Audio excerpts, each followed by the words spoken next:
Thank you, Dave. Good morning, C2. Give it up again for Dave Temko.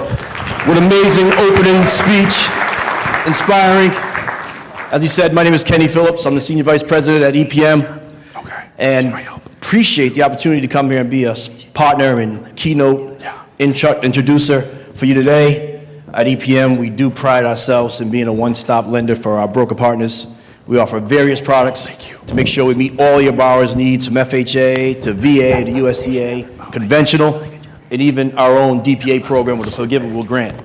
So if you don't know much about EPM, you want to learn a little bit more, make sure you stop at our booth, talk to myself or Mia, learn a little about what we can do to better serve your borrowers.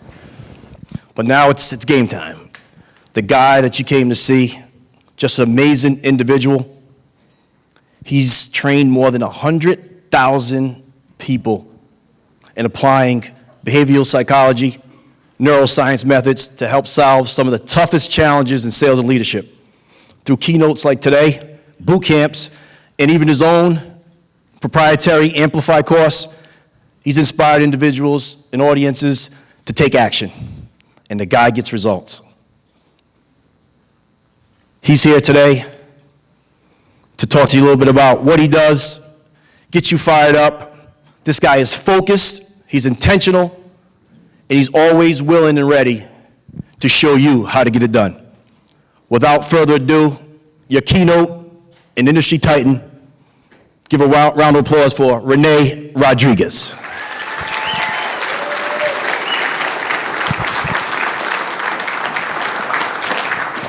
Come down here. Good morning. Thank you. Let's give these guys a big round of applause. How are we?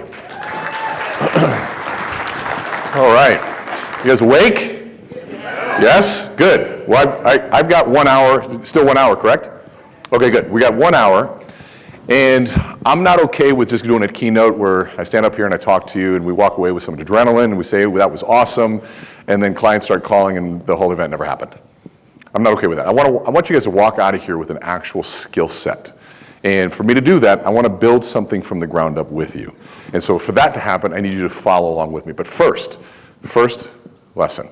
How many of you have ever walked in a room and the moment you met somebody, you thought to yourself, they were pretty awesome. I kind of like them. How many of you met somebody like that? The moment you met them, okay? Now, most of us just try to spend more time with them. I actually get very curious. I say, what'd they do? How'd they do it? What'd they say? How'd they say it? What was the sequence? What was the thing that they did that made me feel that way? See, I believe that every part of life offers a formula, and that was a formula of how do you get somebody to feel really good around you.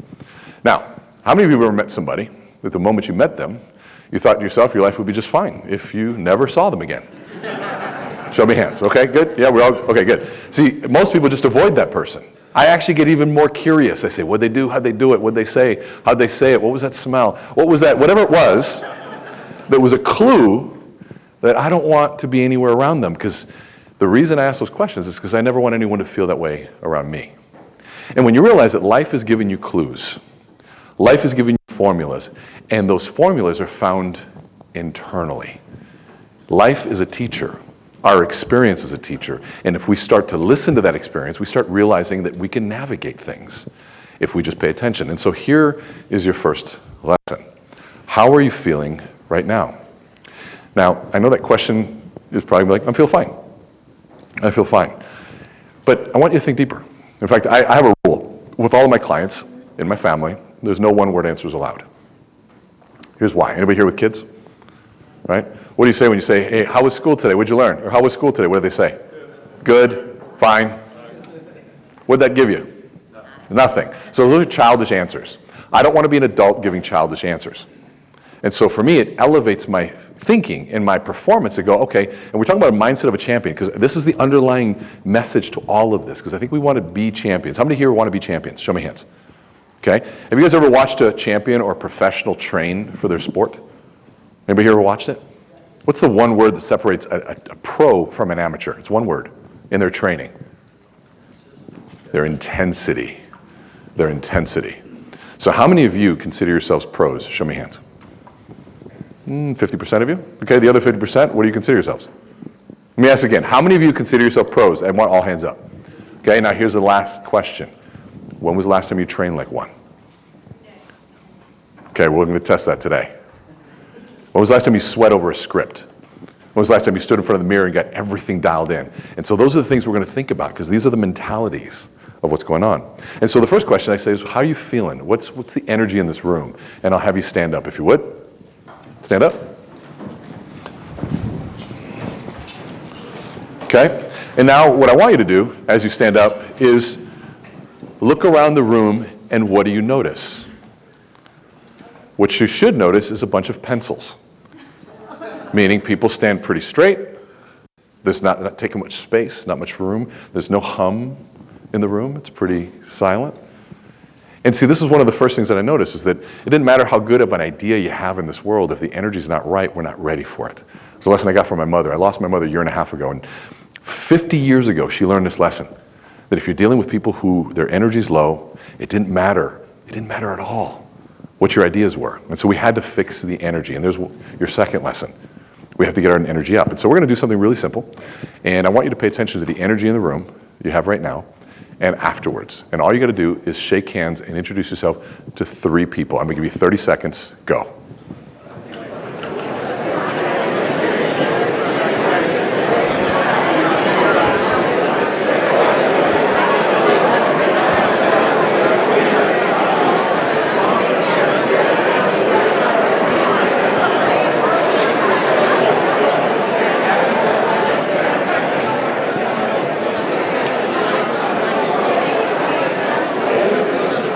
All right, come back. Clap once if you hear me.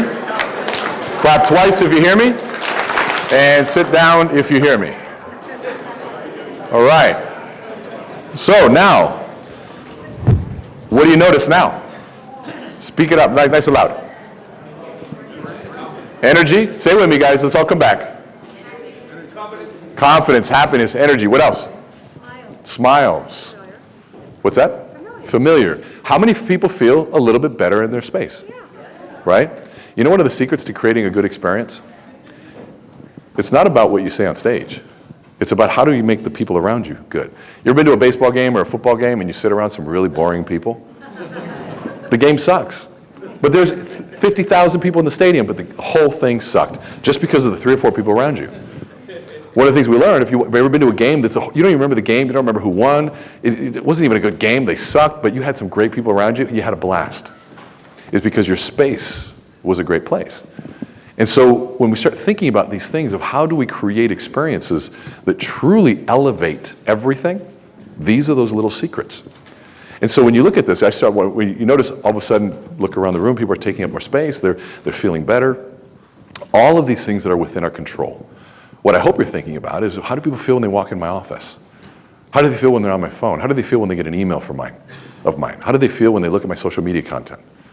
Because guess what? That's a formula. And the best formula is, go follow the ones and look at the ones that you like. Who are the social media posts, the people that are the podcasts, the emails that really make you feel good, or the ones that add value, and then look at yours with no ego. And that's one of the hardest things to do. With no ego, and say, am I creating that same experience? And if you're not, then learn. It's that simple. It's that simple. And so for us to understand this, and to understand this world of influence, that's what the book that I wrote about, by the way, there's a whole pile of books back in the room there. Usually we do a book signing afterwards. I actually have to go to New York afterwards, unfortunately, so I'm not able to do the book signing afterwards, but they are there. But in that book, we talk about influence. And that's the one thing that every single one of us here has in common. Influence. But to understand influence, we have to understand this concept called narrative. And to understand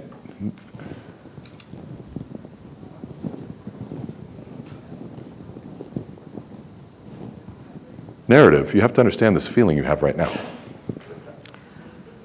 I want to break it down. And I want you to go internally. What just happened? What happened? What happened to you? What went through your minds? Where the hell is he going? What else? His mic went out. What's he doing? Keep going. Is he okay? What's that? Am I Joe Biden? So that's funny. That's a good one. What up? So hold on. Let's keep going. What happened? Oh, he thought I was going to yell at the people next door. What else? Anything else? You forget your script. Maybe I forgot my script. Maybe I got choked up. And so let's look at what just happened here, okay?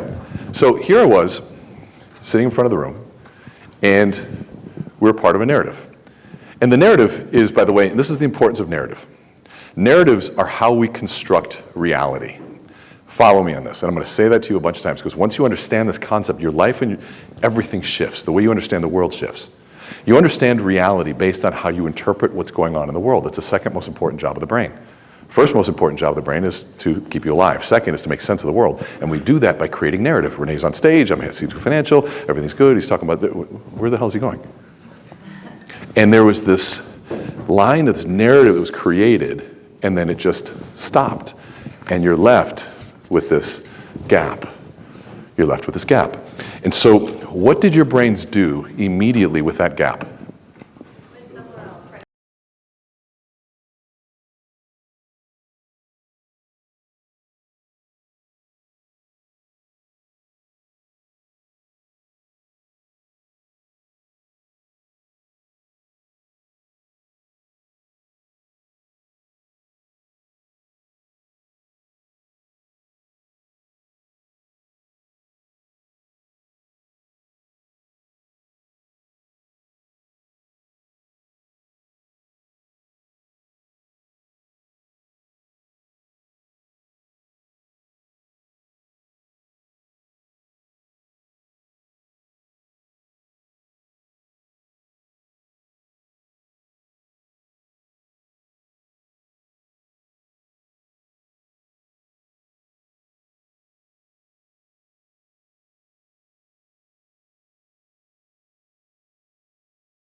Was here.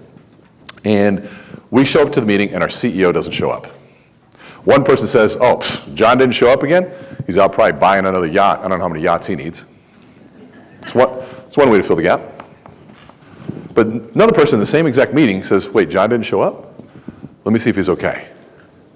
Another way to fill the gap. So how is it possible that we have the same exact event and two completely different assumptions to fill that gap, that narrative gap, constructing two coexisting realities side by side? How is that possible? I mean, isn't reality reality? Past experience. And so now we know that the reason that their assumptions were different is because they had different sources of that assumption. Maybe the person that went to greed in a yacht had a past experience with a CEO or leaders that were just greedy. Or maybe they tried negotiating with John and they wanted budget for something. He said, no, we're cost cutting. And then he goes out and buys a yacht. And he's like, well, cost cutting and you're buying a yacht? And so the trust was hurt. And so he pulled from that source of his past experience to make sense of the moment. But now why did the other person go to empathy and concern? Well, maybe their source was different. Maybe their source was John's story. And maybe their source was John's story when John said, hey, I'll be there after I go visit my daughter in the hospital. I think everything's okay, but I'm just going to go check on her, then I'll be at the meeting. He doesn't show up. So her source wasn't her past experience in her life or her story. Her source was John's story. She pulled from John's story to fill in the gap. Which one do you think is more accurate? Probably John's story. And so here's why I bring this up. All of you and everything that was mentioned here on stage, your whole job is to be and to influence people's narrative of the marketplace. Right now, whether you make a sale or not is dependent on whether your client, your customer, your realtor buys into the narrative that right now is the time to buy. Period. There's 5 things that you have to sell when you sell. First is you got to sell yourself. Great, show up right, be nice, follow up, look good, have something good to say, I like you, I trust you. Second is I got to buy off on your company. You got a great story to tell. You should know the C2 Financial story. You should know your story and how you got here and why you chose to do that. Third is the investment. Why now is the time to buy? I was like, okay, cool. Or excuse me, the third is the solution. What solution you're offering? So I like you, I like the company, the solution meets my needs. The fourth thing is the investment. Is it worth the money you're asking me? The fifth one is the hardest one and where most sales fall, is urgency and timing. Why now is the time to buy? And I guarantee you that 95% of the sales that you don't get, or the referrals that you don't get, or why somebody doesn't buy a home or doesn't go with you is because they don't realize that there's a sense of urgency. There's a cost to waiting. And so when we start thinking about that narrative, right now there's a battle. There's a race to who can become the trusted source of this gap. The media wants to be that trusted source. They're happy to fill in the gap, tell you what's going on. Breaking news. And by the way, if you don't realize this, if you don't know this, the media is not a public service organization. They are a for-profit organization. They profit from our attention. And by the way, so are we in this room. We get mad at the media. We're no different. We want that. Now, we might be different in our ethics, which is a good thing.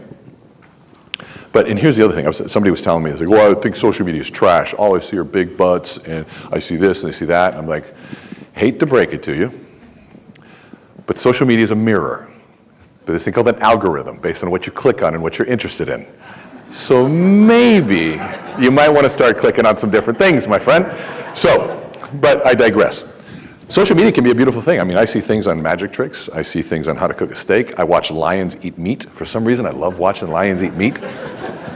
There's something so cool about that lion just like chewing meat. I don't know. That's what I watch.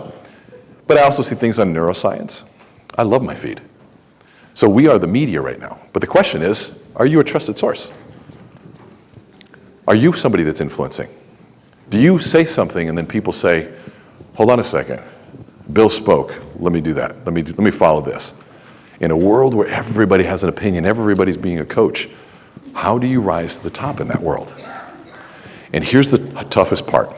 Because right now, there's a narrative in the marketplace that interest rates are high, therefore I should not buy.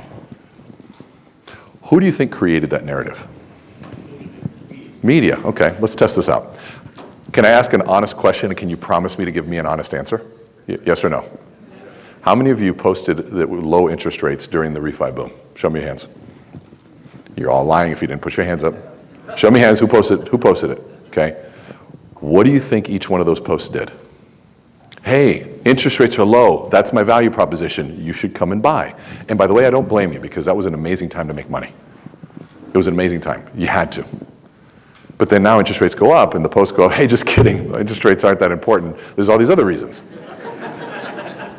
And then guess what? When it comes down again, we all go, hey, by the way, interest rates are low. We do these long videos explaining what the Fed is talking about an interest rate, and then we think that that is the real value of saying, let me explain to you what the Fed is doing, and the candlestick chart. By the way, Barry's phenomenal. He's a dear friend of mine. His value proposition is being an expert, and why you should buy no matter the interest rate. But if we're using that to only talk about interest rates, you're training people for that. And right now, here's the reality. It's not about interest rate. It's not about interest rate. Because what do we know when interest rates come down? What happens to home prices and what happens to offers on homes? Go up. So does it matter? Somebody would say, well, how would you sell a house? I'll give you a really simple example. You guys want a really simple example of what I would do? I've been in your industry for 21 years. I would be sitting outside right now, a rental complex. By the way, I'm a salesperson at heart, so I'm looking at everything from a sales perspective. I'd be sitting outside a rental complex, and I would ask every person that walks in, if I had no business, I'd say, hey, are you familiar with the concept of net worth? And I'm going to get one of two answers. What are they? Yes or no? If it's no, I get a chance to educate. Well, it's this accumulation of your assets minus liabilities with anything you owe. And so are you interested in growing this thing called net worth? What do you think most of the time the answer is going to be? Yes. I said, great. I said, well, I'm in the business of growing net worth. Do you know what the average net worth is of a homeowner? Anybody here know?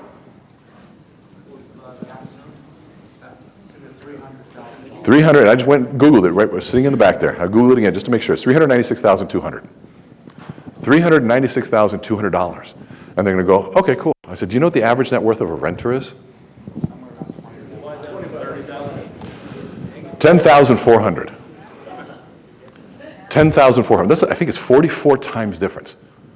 And they said, currently you are renting. And what I have come to learn is that most people that are renting don't realize that they can buy. But if I could show you in 15 minutes that you could probably buy a home and enter the net worth game, would you give me that time? Have I talked about interest rates? Not at all. Why? What's more important, interest rates or net worth? Net worth. When people ask you about interest rates, what that means is that they don't know what else to ask. So it's a sad moment. And it's a moment that I say, God, you know what? I have failed you. I haven't educated you on the other questions to ask. Somebody comes up to you, if you're a realtor, you should be using this exact script for your realtors, and you should be training your realtors on what I'm saying here. Because their sad question is, what's your commission? That's a sad question. They should be saying, how can you help me grow my net worth? How can you help me reach my financial goals? How can you help me create a better experience for my family? How can you help me create better memories? Those are the questions. And by the way, if they're not asking those questions, what an opportunity for all of us in this room to be the trusted source of the gaps that are created in the marketplace by being the one that educates. Is this making sense? And so what I'm trying to help you understand this process. I'm going to give you something I want you to walk away with, but I want to create another sort of narrative with you. And for that to happen, I want to give you 5 numbers. Because can you guys see me? I'm going to see if I can move. If I move that, that's all going to fall. That was a disaster. Okay, I'm going to give you guys 5 numbers. You guys like doing math? That's a joke for mortgage people. Yes? All right, let's see if we can do some math. I want you guys to write along with me here, okay? And I want you to write along the numbers 1, 1.5, 2.5, 5, and 25, okay? 1, 1.5, 2.5, 25. And I ask this question all the time what these numbers are, and I get all sorts of wrong answers. So I'm going to give it to you. This is an inverted funnel, okay? So we're going to make some assumptions. If you want one loan, you need 1.5 of something. What is it?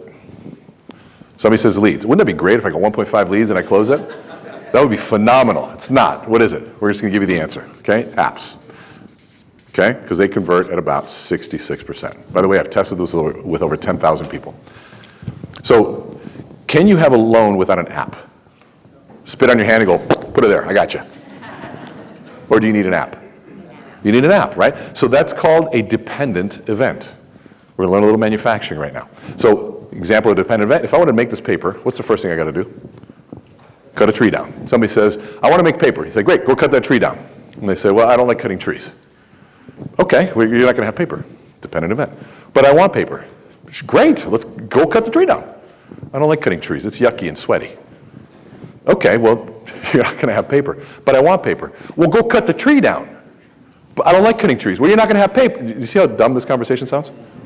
Like, and why? Because you have to do one. Who else would ever have that conversation?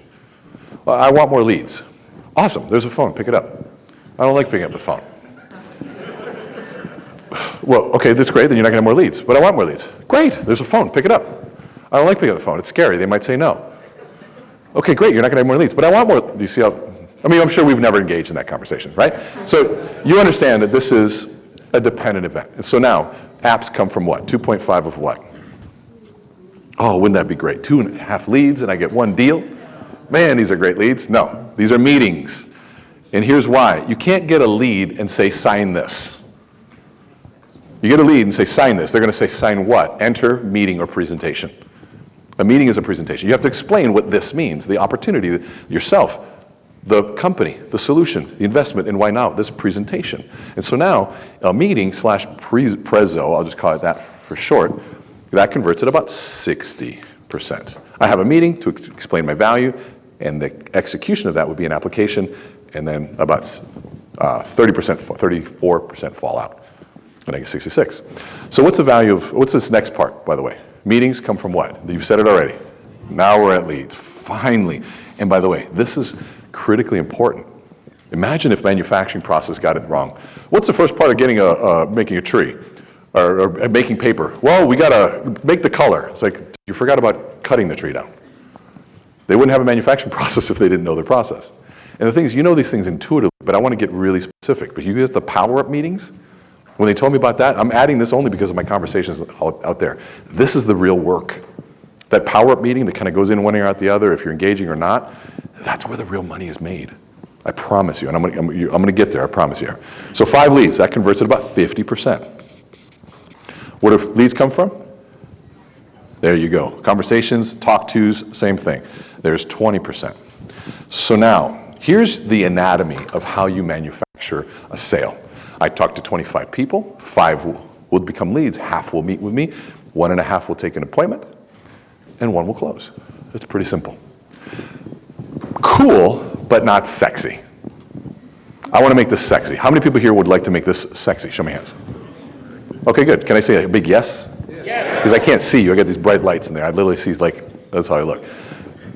Sexy color. Would you guys agree? Why is this sexy color? Oh, you greedy people. No, this is like, Palm trees. No, yes, money, of course. Perfect. So now, what is the value of one loan? I'm going to make an assumption for simplicity's sake that you get about $3,000 in commission. Is that conservative? Pretty conservative, right? So let's start with conservative. If you make more, then these numbers are even better.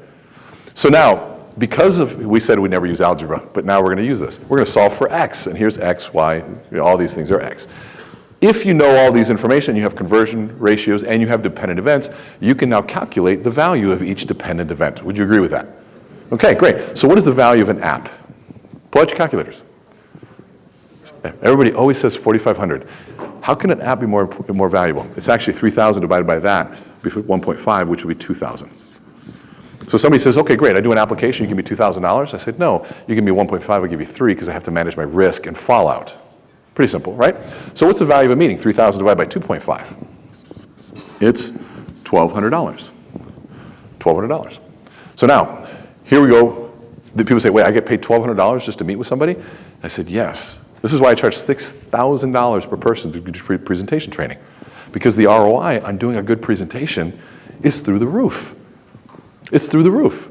Most people that want to have, let's say, 100 or 200 meetings would have to have 100 one-on-one meetings. You get good at presentation, I get to have 1 hour with 100 to 300 people, or maybe 1,000 people. I got an event coming up, there's going to be 12,500 people in an arena. That's kind of a cool ROI in time, isn't it?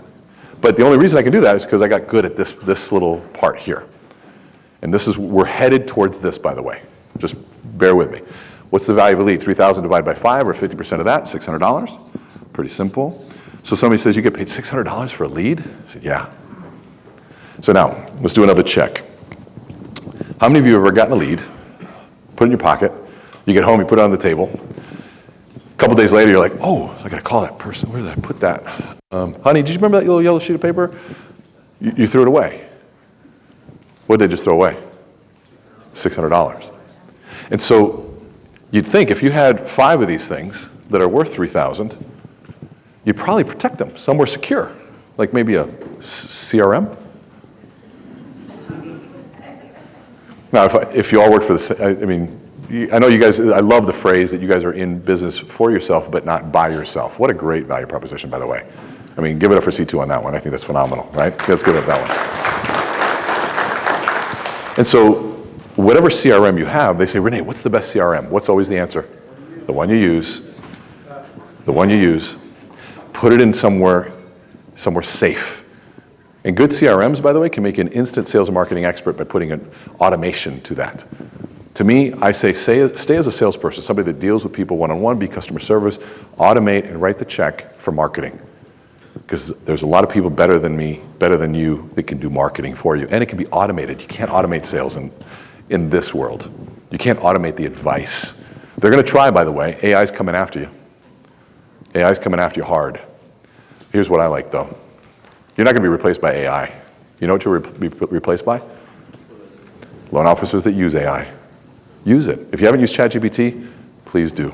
Jump on, start playing with it. You'll love it. It's easier than you think, I promise you. Pretend it's a person. That's what I do. So leads, $600.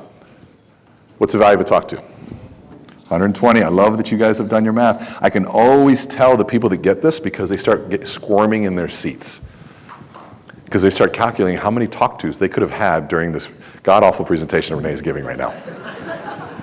And that's when you start getting it because it starts doing it. And by the way, when you have those calls and Shelly asks you how many dials, how many talks did you make, you know what she's giving you the best gift ever. She's getting you focused on what the only thing that drives the business, the dependent event. And if you're avoiding this stuff, you know what you're waiting for is the law of averages to catch up to you and somebody luckily to come by and say, I need a loan. And you go, oh, look at me and how much money I make on this one loan. Because this is still a pretty good income. You do 2 of these, you're making $6,000 a month.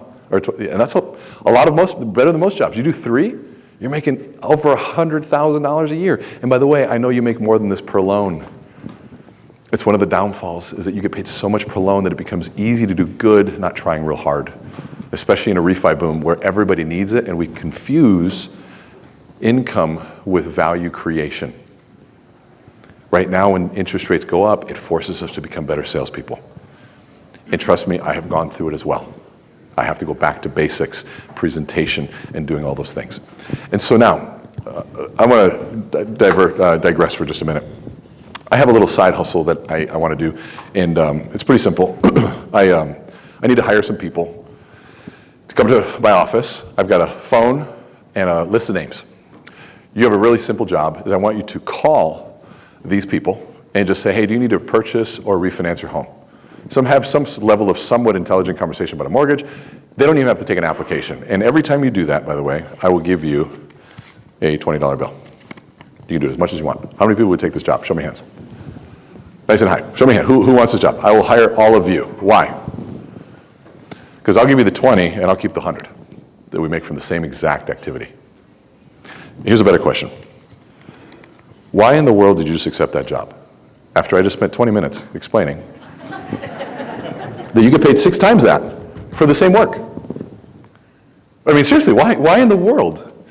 I'll explain to you why. I lost, over the last 3 years, let's see if I can do this without breaking an ankle. I made it, good. Over the last 3 years, I lost 102 pounds of body fat. If you don't believe me, I will show you pictures. I didn't mean that for it to be a clap, but thank you. The reason I was 102 pounds of body fat, by the way, I was a 45% body fat at 307 pounds. My friends love to remind me that that's the same body fat percentage as bacon. The reason I was that way is the same reason that you accepted the job. It's this concept called delay of gratification. We know that a talk to is not a sexy activity. A talk to is where the rejection happens. A talk to is where you have to face the mirror. A talk to is where you have to get up, and there's no instant reward for a talk to because it's so far removed from actually closing a loan and getting that commission. So it is hard to associate that activity with the end result, the delay of the gratification, the delay of the payoff. But so the reason you took that job is the same reason that, you know what, I knew I needed to lose weight, but I still went and reached for the donut. Or, you know what, same reason I said, you know, I'm gonna get on a financial plan after I buy that Peloton and the new flat screen TV. It's the same reason. We have these goals. This isn't a new thing. We know, we say, this is where we're going, but yet I'm gonna do this.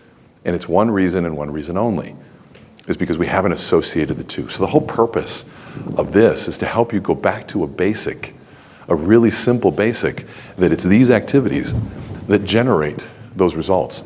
How many of you are starting to get this? Show me hands. This is making sense? And so when they talk about the power of that power-up meeting, I would be showing up with bells on and couldn't wait to show you how many dials and talk-tos, and I would start calculating this. I've gone around the country for years teaching this, and then we do power hours where we say, okay, we're gonna count dials, talk-tos, appointments, and leads. And then we would calculate at the end how many they did. And we would come away with 8 people in the room, and we calculated and tallied up every one of these things, and then we did the math based on these things. And they would come away with $50, $60, $75, $100,000 of activity that they made. And you know what they said afterwards? They go, oh my God, that's amazing. When are we doing it next week? If you're not laughing at that, you didn't get it. What should they have been saying? The next hour, keep going. Why not keep going? Why not do it every single day until you don't have time? Why is there any other distraction away from this? And the reason is because it's very easy to create a consoling illusion that being busy is valuable in this industry. Busy does not, I know a lot of busy broke people. And I don't mean that as a judgment, by the way. It saddens me because you're working on the wrong stuff. We want to get you working on the right stuff so that you can have the money and the income. And by the way, you know why I'm so passionate about this? I don't know anybody who's ever been upset by owning a home and growing their net worth and having a family and having the closet they want and the kitchen they feel like $1 million in. I've never felt that way. Has anybody ever said when you put the keys in their hands, they go, I hate you? It doesn't happen. I guarantee you, I have regretted buying cars every time. I'm like, why in the hell did I buy this thing? I have a payment on a car that right now I'm like, why in the F did I buy this thing? I want my pickup truck back. But when I went in there, I'm like, man, this thing was awesome. We've all been there, buyer's remorse, you can't get out of it. But it's like a house, I'm like, thank God we did this. No, we're gonna figure it out, honey, this is great. You get to give that gift. And here's the thing, if it truly is moving people into 396,000, 94,000, whatever the number I said earlier, you're not selling anything. You know what you're doing? You're handing out money, handing out net worth. What a cool thing to be a part of. Do you agree with that? Give yourselves a round of applause if you agree with that. I need the energy on that. All right. So I want to move away. Have I made my point? Yes? Okay, good. Because I want to move away from this. I want to get into the fun stuff. I want to get into some other stuff. And you guys want this out? I'll leave this out. I'll be always like looking at this. I'll just put it over here. So I want to get into, okay, so if we look at this whole list here, if we look at this thing, of which, what can you control on this list? Can you control loans? Yes or no? Nope. Apps? Nope. Meetings? Nope. Leads? Nope. What's the only thing you can control? Talk-tos.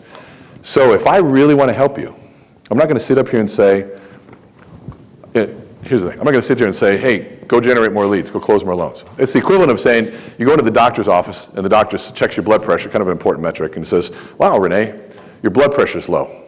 Your blood pressure's high. I need you to lower it. Well, my response isn't going to be, I'm like, oh shit, I never thought about that. Lower, yeah, doc, you're amazing, thanks, hold on. Oh, perfect. No, first, I already know it's supposed to be lower, but I don't know how, which is why I'm here. No different than a sales manager coming in and saying, wow, Johnny's sales are low. Go sell more. Salesperson's not going to be like, oh my God, sell more. Salesperson, sell more. I never thought about that. They already know this because their bank account and their spouse is telling them every day. And so when we measure and track the wrong metric, we only create oppression and a lack of morale. We have to be smarter than that. So when I heard Power Up, literally I was like, this company's onto something. They finally get it. And the hardest part is I go, how's the adoption? Some people are multitasking, they're on their emails, I don't know how to get their attention. I said, okay, you know what, I'm gonna add this in because I think this is really where it's at. And I wanna make you really good at it. And so Mayo Clinic does it a little bit differently. They go in, you say, hey, my blood pressure's high. Or they say, hey, Johnny, your blood pressure's high. Don't worry. Follow this two-step process. Breathe in for 3 seconds and breathe out for 4. Let's try it one time. Breathe in 3 and then out 4. Okay, that was 2 in and 2 out. I need 3 in and 4 out. There's your metric. 3 and 4 out. Perfect. Just like that. I'll be back in 10 minutes. Stay with that. What happens 10 minutes later when the doctor comes in with the blood pressure? Somehow it's lower because they gave him a metric that drives change that they can control. Somebody says sales are low. I can't go out. We'll take an app. Go and meet. Well, I need a lead. Well, how do I get a lead? I got to talk to someone. Pick up the phone. That's the one thing you can control, and you should be so good at it. And I'm going to show you how to be the best in the world right now. But first, I need a volunteer. Somebody that's willing to work with me, come up on here. I'm going to ask you a really unfair question. You're going to fail miserably. I get to point out all those mistakes, and then we get to correct them real time, and then you get to move into a really different place. I know it sounds super fun, so I'm just going to have to only take one of you. Who here is willing to, and here's one more criteria. I don't want somebody who loves being on stage. I can read you a mile away if you have that smile like, I'm not calling on you, because you're going to start telling jokes, and you're going to run with a mic over here. I need somebody who really feels like they don't have much of a story. I want somebody who's petrified being on stage, but wants to increase their talk-tos and become better at this. And if you're thinking, do it, and you're shaking, that's who I want. Who's willing to come up here? What's your name, sir? Billy. Billy, come on down.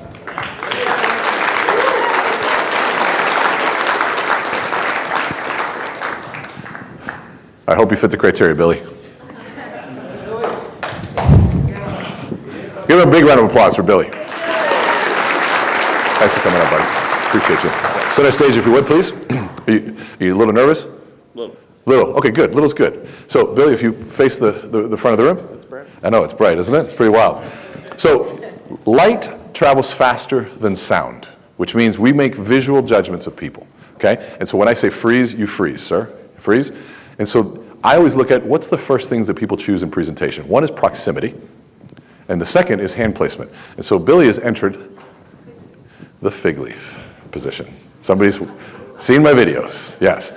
And so what if you don't know what the fig leaf is for, just think Adam and Eve, what they use the fig leaf for. Okay? And so that fig leaf position is something, we kind of just go to that position. If I were being powerful and Billy walks in the room and I'm like this, you already know that's sort of a submissive place, right? So just drop your arms here. And so the big question is what do we do with these things here? What do we do with these things? We don't know where to put them. Sometimes we hook our thumbs in and we're in Texas, maybe that's how it's supposed to go. We don't, do we we put them here? Am I supposed to be like this? We don't know. And so I'm just going to break this down and make it really simple. And if you've seen this, I don't think you can see this enough because it has to be in practice. Okay, so watch me. I'm going to make one simple shift, and notice where do your eyes go? Because really, both of us are standing here. We don't know who to do this. But if I just do this, who are you paying attention to? Me. So Billy, do this. I'm calling you Billy. So now I want you to go just like this, right there. There you go. So now, who are you paying attention to now? Looks pretty strong, doesn't it? Now switch. Go back. Kind of stupid, isn't it? From here to there. So why assume that position, if you would? So what's happened here is he's entered what we call the influence zone between his belly button and his eyes. And if your hands are in this zone for some reason, you're doing something, especially if you're walking, your hands are up here. Imagine me walking, hi everybody, so glad to be here. And I'm so excited to what's going on. It's just kind of weird. We know we need our hands. Guys, I'm so excited to be here. Look at what's going on. We see so many people. We know these hands are your tools of attention. These are the tools of trust. Somebody doesn't look you in the eye, right? We know this. These are the tools of attention. And so if I don't want you to pay attention to me and I want you to pay attention to Billy, I'll put my tools away and I'll face him. And all of a sudden I almost disappear, right? So if he wants to pay attention, I actually want you to pay attention to them, right? So now, here's the question. By the way, is he doing good? He's doing great. So Billy, I'm going to ask you 3 unfair questions. Make sure this one's on. I think I need to probably turn it on. Can we turn this one on?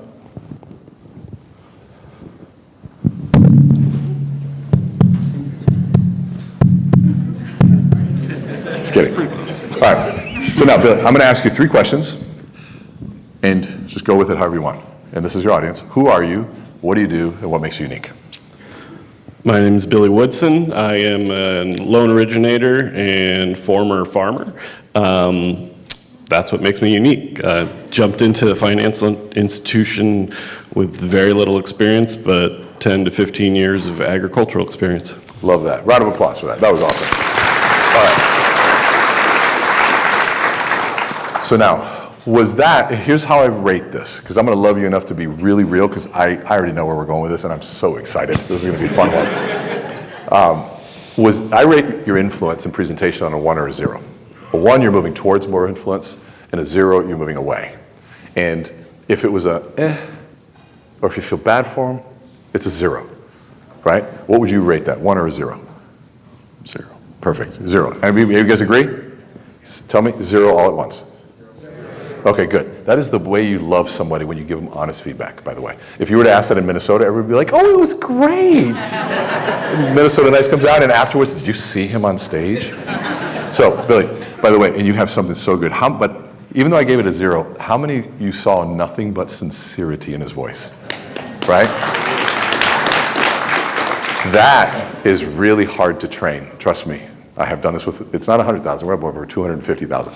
I've seen a lot of stories, worked with a lot of people, and this is going to be a fun one. So Billy, I'm going to ask you a very different question. I'm going to go up here and I'm going to write it, okay? I'm going to ask you the question of what makes you unique, and I want 3 words.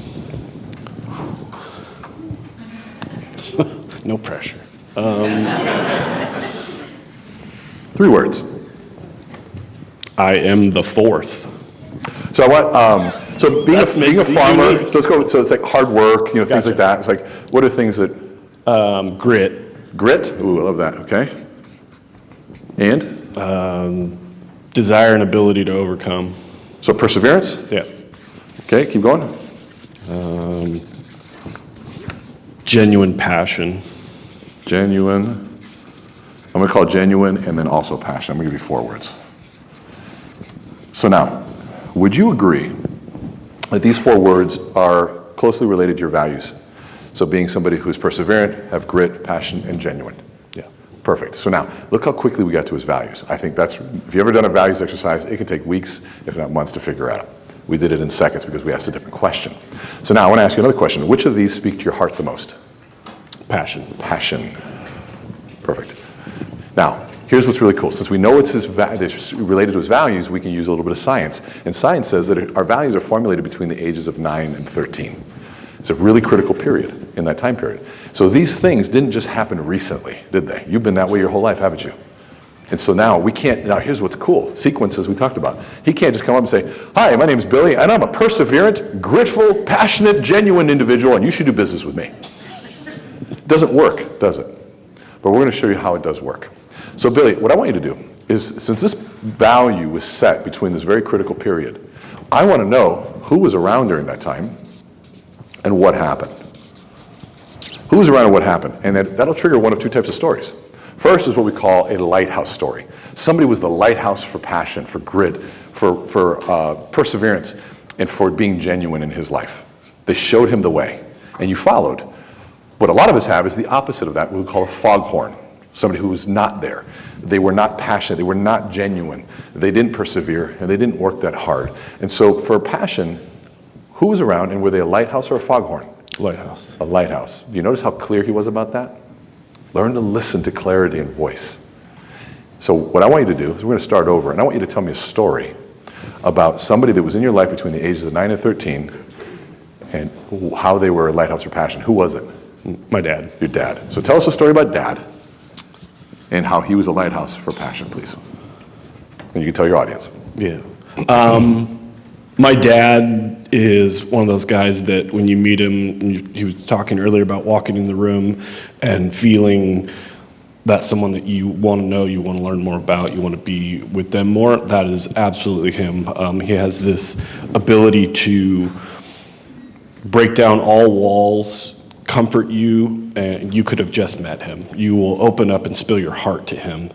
And he is one of those people that will meet you on the corner and immediately call out hardship in your life or something that is going on, and he will hold you, comfort you, speak to you, and be your best friend. So now, let's pause there. First of all, do you feel the reality of this? Okay, so we're not even into storytelling yet. He's into bullet points, and we still connected. So I want you to tell me an actual story. Those were bullet points, right? It was still good. And you can also look at the sincerity in his eyes. That is the key. Remember, this tools of trust. It's just start looking at that stuff. And so what I want you to do is actually tell me an actual story. I remember this one time. That's gonna be tough. My memory sucks. So let's hold this. Let's hold the space. Do you have a story about maybe grit? I want to hear a farmer story. Oh man. Was that your dad too? No, that's my uncle. Your uncle? Yeah. Was he a big influence too? Yeah. You want to tell us a story about your uncle and how that happened? Sure. I remember this one time. Yeah. So my uncle, lifelong farmer, agricultural grape grower, so wine grape grower up in Sonoma Valley, and he is Sure, you face your audience. out fishing in the Russian River Valley, taking a weekend trip, slipped and fell off a wet rock. He's about 6 miles out, snapped his ankle in half to the point where it's literally just flailing there. And in an effort to save money and not life flight himself out of there, he strapped 3 sticks to it, wrapped his belt around it, and hiked out. And within the week, with a cast on his foot, was back on the tractor out on the farm because nobody else could do the job. So it's one of those things that stuck with me as probably foolish, extremely foolish, but knowing your position, knowing your job and your role, and getting it done. Pretty awesome, right? Give her a round of applause. I'm going to come down and hold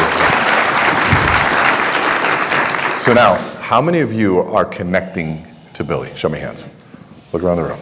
Instantly. Too many people confuse polish with influence. Polish has nothing to do with influence. Congruency does.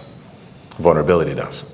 And the congruency is that somebody's shaking on stage and they say, I'm really excited to be here and I just can't wait to get started. Your voice is saying, I can't wait to get started, but your body is saying, I don't want to be here. That's called incongruency.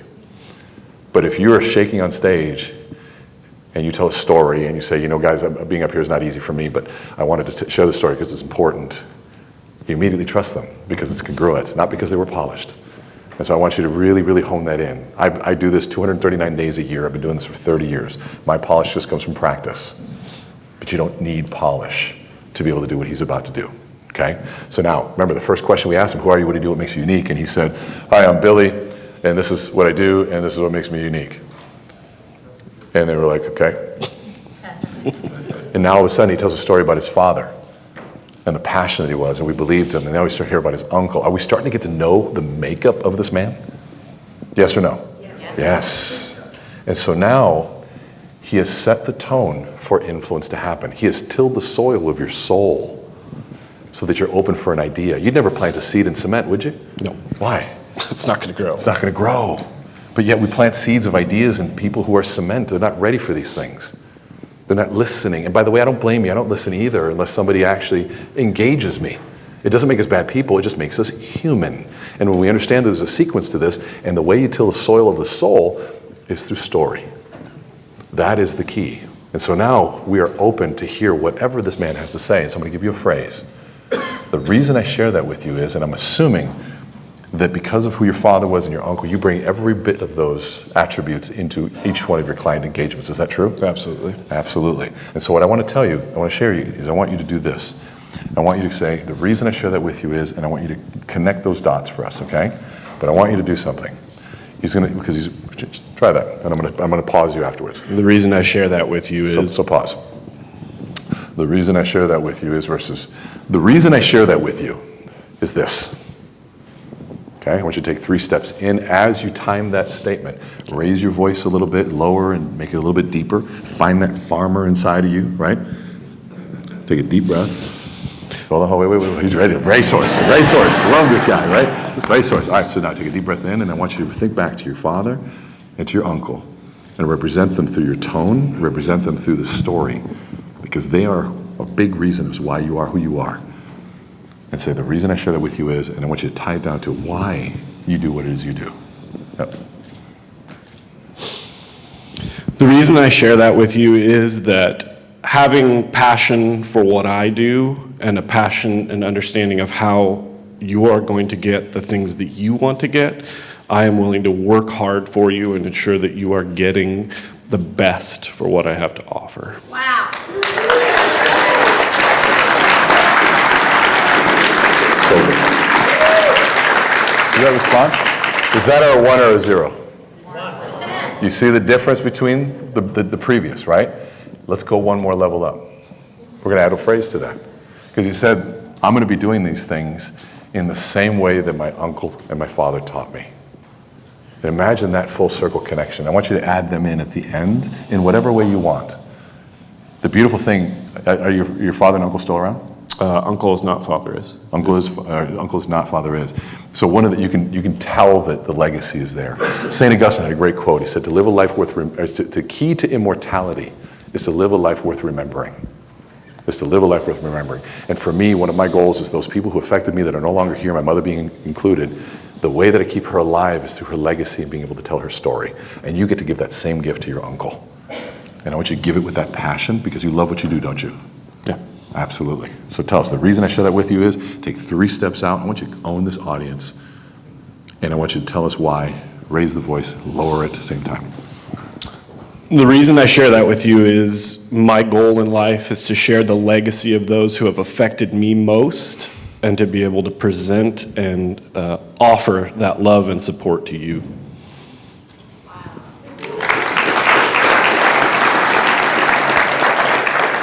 How does that feel? Good. No one-word answers. Freeing. 1 word.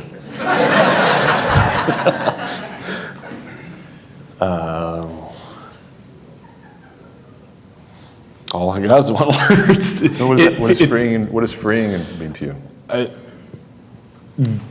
gives me hope and encouragement that the fears, the boundaries, the walls that exist are easily broken down. There you You go. just kind of have to find the traction to get there. See how that's a rich answer. That's why we don't do 1-word answers, because there's gold inside of you, brother. There's gold inside of every one of you. And those 1-word answers don't do that. And the word freeing couldn't be a better word. Because you know what my mission is? I watch people that are great people, good-hearted, with great values, that don't know how to communicate, and they are in their own jail because they can't express what's going on. And when you give them the words and the tone, and you let them do this with the courage that he's exhibited, there's a sense of freedom that comes by expressing who you are to this world. Let's give him a big round of applause. Thank you so much.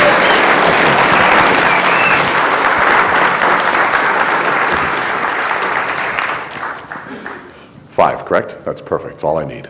Was that fun to watch? Okay, so I'm going to get up here without breaking myself again. And so I want to leave you with this concept, because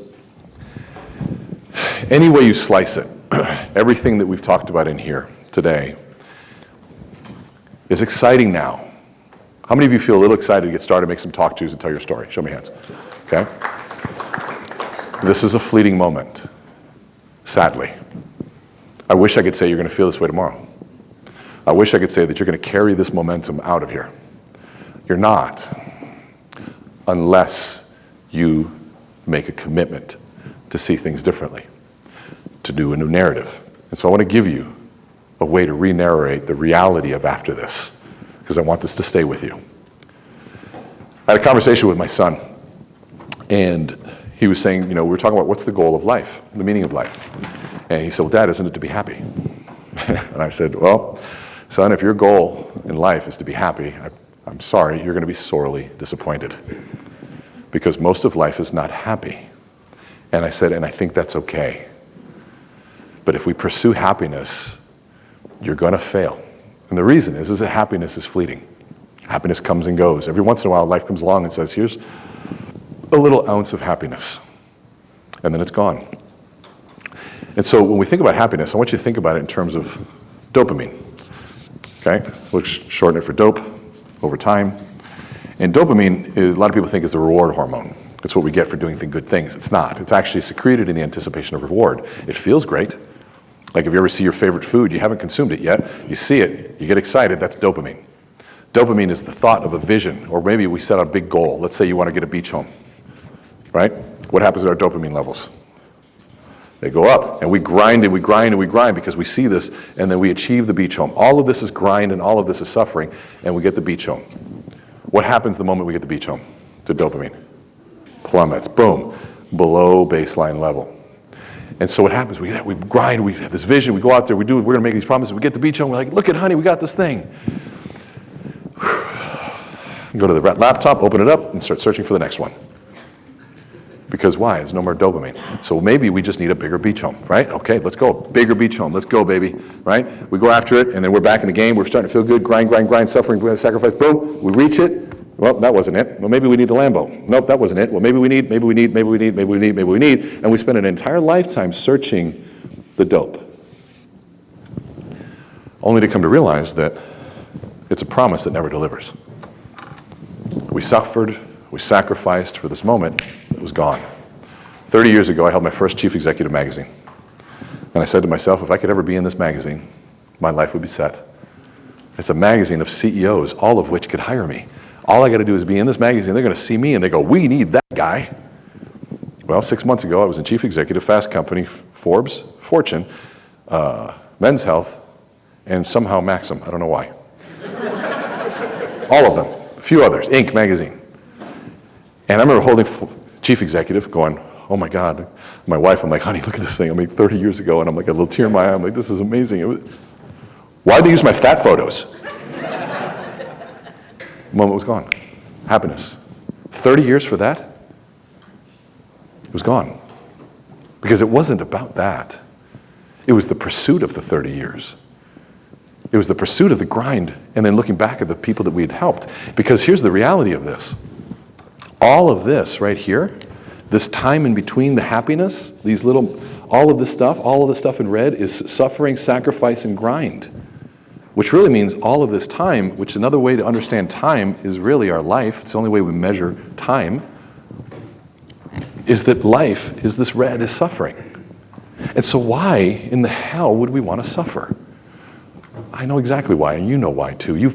Think about the end of a really hard day where you help somebody, whether maybe you donated your time to Habitat for Humanity, you're bleeding, you've got calluses, and you're exhausted, but you lay in bed just completely joyful and fulfilled. Not happy, something much more meaningful than happy. Fulfilled. Or maybe you took on a loan that nobody wanted to take on, and you get a chance, you grinded, you probably even lost money, but you get to put those keys in their hands, and you feel the sense of fulfillment. It had nothing to do with happy. It had nothing to do with ease. The gift was at the end of suffering. Mother Teresa had a $29 million budget. She could have solved the homes in Calcutta with a stroke of a check, and she never did, because her belief was that the fastest way to God and to understand God was to experience the suffering. And that was the fastest road. Now, she's not been canonized yet because they think maybe she took it too far. I don't know the answer to that, but I do know this. The sweetest moments of my life, the most meaningful ones, have come on the opposite end, on the tail end of suffering for something. Whether it be in the gym, whether it be in the kitchen. Losing 102 pounds of fat was not enjoyable. But putting on a new suit is. Doing the things and spending 30 years to get up here and mostly to empty rooms was not enjoyable. Facing 12,000 people in one room with a book that I wrote is. Writing a book wasn't enjoyable, but making it #2 Wall Street Journal bestseller was. You all have the same exact story. And here's the thing, to turn your business around, dials and talk-tos, suffering, rejection, suffering, guidelines, suffering. Our whole world is that, but if we realize and we keep vision of what this vision is, dopamine is that cheerleader that keeps us going.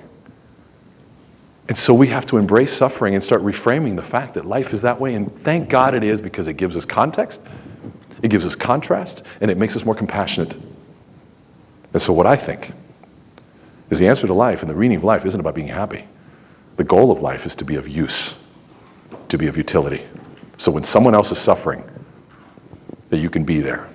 It's summed up in this great quote that says, when the floods of life come, I want to be the one who built the ark, not the one who needs a ride.